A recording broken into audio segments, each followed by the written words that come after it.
নমস্কার বন্ধুরা, আমি সঞ্চিতাস এসেন্স রেসিপিস ইউটিউব চ্যানেলে আপনাকে স্বাগত। নিশ্চয়ই ভালো আছেন, সুস্থ আছেন এবং আনন্দে আছেন। আজকে মুলি কি কোফতা কারি। হ্যাঁ, এই মূলোর কোফতা এই ঠান্ডায় ভীষণ ভালো লাগবে আর খুব টেস্টি, আর বানানোও কিন্তু খুব সহজ। তবে আপনি শুধুমাত্র কোফতায় ব্যবহার না করে ডাল ভাতের সাথে কিছু ভাজা কোফতাও কিন্তু এমনি এমনি খেতে পারেন, বা আপনি এই রকম ঠান্ডা ঠান্ডা তার সাথে বৃষ্টিও পড়ছে ঝিরঝির করে, এই রকম দিনে আপনি চায়ের সাথে টা হিসাবেও কিন্তু এই মূলোর কোফতা খেতেই পারেন। তো এর জন্য আমাদের মূলো তো অবশ্যই লাগবে। যদি এরকম লাল রঙের মূলো পান তাহলে সব থেকে ভালো টেস্টি হবে। তো আমি এরকম 3টে মতন লাল মূলো নিয়ে ভালো করে ছাড়িয়ে নিয়ে তারপরে আমি এটাকে গ্রেটারে গ্রেট করে নিয়েছি। একদম গ্রেটারের যে সরু সরু দিকটা যেটা হয়, তো এই সরু দিকটা দিয়ে আমি এই মূলোগুলোকে গ্রেট করে নিয়েছি। তো খুব ইজি এই প্রসেসটা, তাই জন্য আর আপনার সাথে শেয়ার করে আপনার সময় নষ্ট করিনি। এরপরে কি করব, এই একটা মলমলের যে কিচেন টাওয়েলগুলো হয়ে থাকে তার উপরে তলায় একটা বাটি রেখে দেবেন বা পাত্র। তার মধ্যে আমি এই গ্রেটেড যে মূলোটা দেখতেই পাচ্ছেন তো লাল রঙের, আর সেই জন্য লাল লাল একটু খোসা খোসা রয়েছে, তো এই ভেতরটাও অনেক সময় লাল থাকে। তো এইবার আমরা এখানে এই মূলোটাকে দিয়ে দেব। এই মূলোটা এখানে এইরকমভাবে পুরোটাই আমরা এভাবে দিয়ে দেব। মূলোটা দেবার পরে আমরা এখানে অ্যাকচুয়ালি জলটা চিপে বার করে নেব, না হলে পরে আমরা কোফতা তৈরি করতে পারবো না। এটাকে এইরকমভাবে যদি আপনি চেপে ধরেন তাহলে দেখবেন এর থেকে জুসটা বেরিয়ে আসছে। এই জুসটা কিন্তু খুব হেলদি। আপনি ইচ্ছা করলে এর সাথে একটুখানি বিট নুন, একটুখানি জোয়ানের গুঁড়ো কিংবা এর সাথে একটুখানি জিরের গুঁড়ো দিয়ে খেয়ে নিতে পারেন। তবে এই মূলোর রসটা আমি এখানে কোফতার কারির মধ্যেই ব্যবহার করেছি, তাই জন্য এটা আলাদা করে ওভাবে খাওয়া হয়নি। তো এবার এটা বেশ শুকনো শুকনো ঝরঝরে হয়ে গেছে। এবার এই মূলোর রসটা আলাদা রেখে দিলাম, আর এটাকে বেশ কিছু মশলা দিয়ে মেখে নেব। নুন, হলুদ, ধনের গুঁড়ো, জিরের গুঁড়ো, একটু জোয়ান দিতে ভুলবেন না, হিং দিয়েছি, এখানে দিয়েছি একটুখানি চিনি, লঙ্কার গুঁড়ো আপনার স্বাদ অনুযায়ী, আর 2 চামচ বড় চামচের নিয়েছি বেসন। তবে বেসনটা পরিমাণ মতন, যদি আমার দরকার লাগে আর একটু বেশি জল জলে মনে হয় তাহলে আমি আরও একটুখানি অ্যাড করব। তবে বেশি বেসন কিন্তু দেবেন না, জাস্ট বাইন্ডিংয়ের জন্য আমরা বেসনটা ইউজ করব। এবার খুব ভালোভাবে চেপে চেপে আমরা এটাকে মাখবো, আর খেয়াল রাখবেন সব জায়গায় যেন সমানভাবে এই মিশ্রণটা আসে। আমার মনে হলো একটু জল জল লাগছে, তাই আরও 1 চা চামচ মতন আমি এখানে বেসন অ্যাড করলাম। এবার বেশ ভালো কোফতা গড়া যাচ্ছে, তাই এই রকম ছোট ছোট বল বল করে আমি এখানে কোফতা গড়ে নিচ্ছি আর গরম তেলের মধ্যে ছাড়ছি। একেবারে যে ডুবো তেলে ভাজতে হবে এমনটা কিন্তু নয়, মোটামুটি একটা মিডিয়াম তেল, এখানে আমি 5 চামচ মতন তেল দিয়েছি। তো দিয়ে এটাকে আমরা কোফতাগুলোকে ভালো করে ভেজে নেব। তবে হ্যাঁ, এখানে কোফতাটাকে মিডিয়াম ফ্লেমে ভাজুন বা লো টু মিডিয়াম এরকম ফ্লেমে ভাজুন। খুব যদি আঁচটা জোর করে দেন তাহলে ভেতর পর্যন্ত ভাজা হবে না, কারণ আমাদের এখানে মূলোটাও কাঁচা, সমস্ত মশলাপাতিও কাঁচা।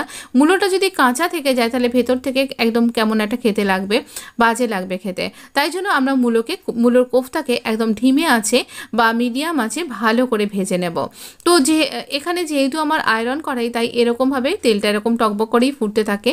তো এইবার আমরা এরকম লাল লাল করে ভাজছি, আর একটা দিক ভাজা হয়ে গেছে আমরা এরকম খুন্তি দিয়ে আরেকটা দিক উল্টে নিচ্ছি। মোট কথা আমাদের ধিমে আছে বেশ লাল লাল করে এই কোফতাগুলোকে ভেজে নিতে হবে। এবার দেখুন তো কেমন মনে হচ্ছে না গরম ভাত আর ডালের সাথে দিব্যি জমে যাবে। কিন্তু ধোঁয়া ওঠা যদি 1 পেয়ালা চা হয় তাহলে তার সাথেও কিন্তু দিব্য জমে যাবে। আপনি ভাবছেন মূলোর গন্ধ আসবে? একটুও গন্ধ আসবে না। যেটুকুনি আমি এখানে মশলা দিয়েছি সেগুলো যদি আপনি ব্যবহার করেন তাহলে কিন্তু একটুও মূলোর গন্ধ আসবে না। তবে হ্যাঁ, এখানে কিন্তু ধনেপাতাটা আমি দিইনি, ধনেপাতা শুধুমাত্র ডেকোরেশনের জন্যই দিয়েছিলাম। তবে আপনি ইচ্ছা করে ধনেপাতাও দিতে পারেন, আসলে মূলোর স্বাদটা অপূর্ব লাগবে আর খুব ক্রিস্পি হয়েছে কিন্তু। এবারে আমি এখানে বেসিক কিছু মশলা দিচ্ছি, একটু জিরে, একটুখানি এখানে আলু ভেজে নেব, সেই তেলটার মধ্যেই দিয়ে দিচ্ছি খোসা শুধু নতুন আলু, আর একটু জিরে, শুকনো লঙ্কা। আমি এখানে তেজপাতা দিইনি, আপনি তেজপাতাও দিতে পারেন, একটু দারচিনির টুকরো, আর হিং দিতে কিন্তু ভুলবেন না। এটা একদম নিরামিষ রান্না, আমি পেঁয়াজ রসুন ব্যবহার করিনি, তাই অবশ্যই হিংটা দিতেই হবে। একটু দারচিনি আর ছোটো এলাচ, এবারে একটু আদা, লঙ্কা আর টমেটো। তো এই রকম দেখতেই পাচ্ছেন এই পরিমাণে, আর তার সাথে দিচ্ছি 2 চামচ চারমগজ। সব কিছুকে একসাথে ভালো করে পেস্ট করে নিলাম, নিয়ে এই পেস্টটা ভাজা আলুর মধ্যে দিয়ে দিলাম। একটু আলু দিলে বেশ ভালো লাগবে খেতে। এই হচ্ছে সেই মূলো চিপা জলটা যেটা আমি এর মধ্যে অ্যাড করে দিচ্ছি। দিয়ে দিচ্ছি নুন স্বাদ অনুযায়ী, আর এখানে হলুদ অবশ্যই দিতে হবে। আর বেশি কিছু মশলা আমি এখানে আর দেবো না, কারণ মূলোটার মধ্যে, মূলোর কোফতার মধ্যে অলরেডি খুব মশলা দেওয়া আছে, আর তার জন্য এটা বেশি সুস্বাদু। অবশ্যই একটু চিনি দিতে কিন্তু ভুলবেন না। এই নিরামিষ রান্না একটু মিষ্টি মিষ্টি খেলেই বেশি ভালো লাগে। এবার এই রসটা আমরা এখানে মিক্সি ধোয়া জল দিয়ে, মিক্সিটাকে ধুয়ে একসাথে দিয়ে দিলাম। আর এর সাথে এই যে আমি এখানে মূলোটা মেখেছিলাম এই পাত্রে, এটা দিয়ে কোফতা মাখা যে জলটা সেটাও আমি এখানে দিলাম। তাহলে না গ্রেভিটা খুব ভালো টেস্টি হবে এবং ঘন হবে। আপনি যদি একটু ঝোল ঝোল গ্রেভি চাইছেন তাহলে বেশ একটু জল রাখুন। আলুটা যখন গলে গেছে তখন আমি কোফতাগুলো অ্যাড করছি।